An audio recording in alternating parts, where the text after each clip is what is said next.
Welcome back to Chetty and Lycan's Horror Party Massacre. This is a review for a movie that Chetty did not watch, so he's not going to be a part of this review. But I finally got to see Black Phone, and I saw the trailer, I want to say, earlier this year. And I was real excited about it because I love Ethan Hawke, and I like Joe Hill. I like the creepy factor. It's a movie called Black Phone, and it's about a guy that kidnaps kids. I don't know if he's a pedophile per se. I don't know what's wrong with him, and they never do explain in the movie what's wrong with him. But he grabs these kids off the street, the normal, typical pedophile van. It's a gray van instead of a white van, and he has black balloons, which pays an homage to Pennywise, with Stephen King being Joe Hill's dad. The first thing I noticed right off the bat when I watched it was the soundtrack is amazing, because it was filmed in 1978. That's when it took place. I do not like kids in movies. I find them annoying, but every single one of the kids that were in this movie, except for the bullies, were great. You have Bruce, which is the kind of the first kid that that gets kidnapped. Then we have, which was the main kid's, his name is Finn. It was, they played baseball together. One of the first things that happens in the beginning, they're all playing a baseball game. Finn is a pitcher, and the guy, Bruce, says, "You almost had me." And that comes later on into play. Of course, there's bullies in this movie, so there is the favorite character of mine was the kid that played Robin. He was the one that, took care of the main character, Finn. Kind of like he was getting in a fight with these bullies, and Robin put a stop to it. Then he gets grabbed. But the main character, his sister can see visions. The mom committed suicide because the visions told her to commit suicide. The dad was played by Charles Manson in Helter Skelter.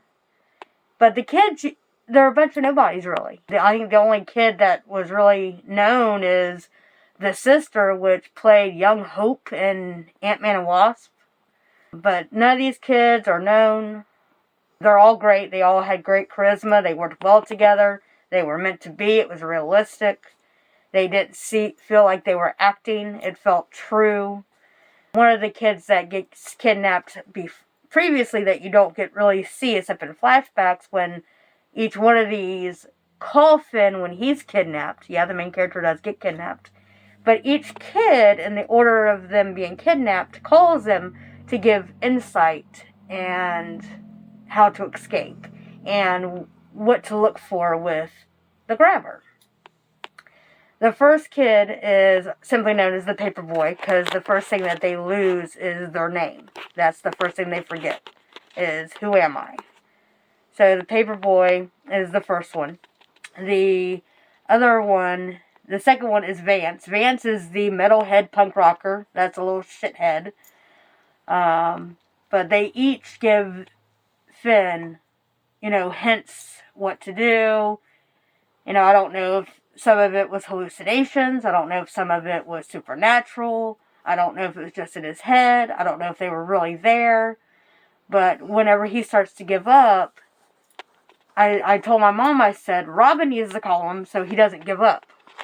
The last phone call is Robin. Says, don't make my death be for nothing. So he teaches them how to fight. What I mean by the supernatural aspect is the black phone, Ethan Hawke kept on telling the kid, it doesn't work. Hang up the phone. It does not work. To which he goes over to the phone. The phone is cut, ripped. So technically, it's not supposed to work. So, supernatural aspect of it, all the kids that have been kidnapped before Finn are unfortunately dead. So they have been killed.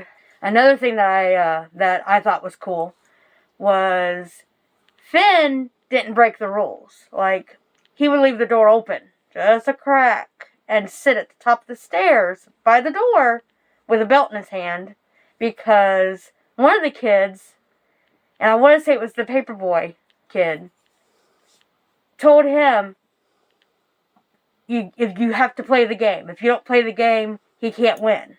And if he can't win, you're not going to get anywhere. You're not going to get out. He might just kill you out of frustration.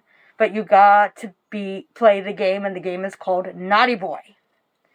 So, if Finney would have escaped, he would have been up there with Ethan Hawke, and Ethan Hawke would have beat him to death. And I'm not going to say any other spoilers. My favorite part that I thought was neat is Ethan Hawke and the guy that plays his brother is Deputy So-and-so from Sinister. So they've already played in a movie together, and their charisma together is amazing. But, great movie. You guys all know that I love Barcode. Barcode has a grabber print. Check it out. Tell me what you thought of this movie. What's your favorite part? What's your least favorite part? What got on your nerves? This movie, nothing got on my nerves. I enjoyed every single moment of it. And so, what are you watching? Stay spooky. I like it spooky. I want to thank you. Anything you want, you just name it.